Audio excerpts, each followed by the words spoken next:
Mtu mmoja ameaga dunia huku wengine kadhaa wakijeruhiwa na wanaendelea kupokea matibabu kufuatia ghasia zilizozuka mpakani Ngairaro na Enoretet, eneo la Transmara, kaunti ya Narok. Maafisa wa usalama eneo hilo wanaendeleza uchunguzi kuhusu ghasia hizo ambazo sasa zimeingia siku ya tatu, huku baadhi ya waliojeruhiwa wakiitaka serikali kushughulikia mzozo wa ardhi ambao umekuwepo eneo hilo kwa muda mrefu.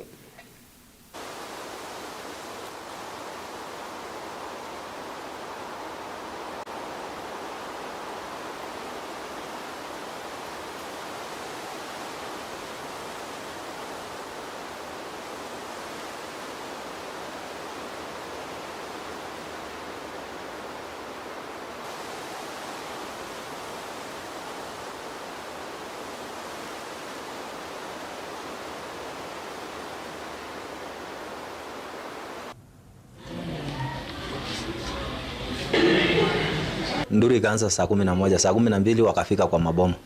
Wakaanza kuchokora maboma. Vijana wakatoka, wakaenda ni kuuliza nini mbaya, wakaanza vita namna hiyo.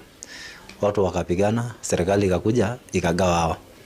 Lakini sana sana kitu ile inafanya hapo inaleta shida, kuna hii barabara iliwekwa. Hii Natembea Road. Hiyo Natembea Road imewekwa vibaya. Kuna mahali inafaa boundary inafaa kuwepo, lakini hiyo barabara ndio imeleta shida sana. Serikali ndio itaki kufuatilia. Serikali ingetaka kufuatilia hiyo maneno ingeisha kitambo, watu wakae na amani. Na hawa jamaa walikuja hivyo tu. Ilikuwa siku ya Ijumaa usiku, wakapiga nduru siku yote mpaka ikafika saa 9. Ilipofika saa 9, wajamaa wakakuja wakafungulia ng'ombe. Walipofungulia ng'ombe, vijana wakaamuka wakarudisha ng'ombe. Pia wakaendelea kupiga nduru. Kufika saa 11, saa 12 wakatoka uwanja. Kuna mahali boundary hiyo nini piko niko, hata wazee wanajua, hata serikali inajua mahali hiyo piko niko.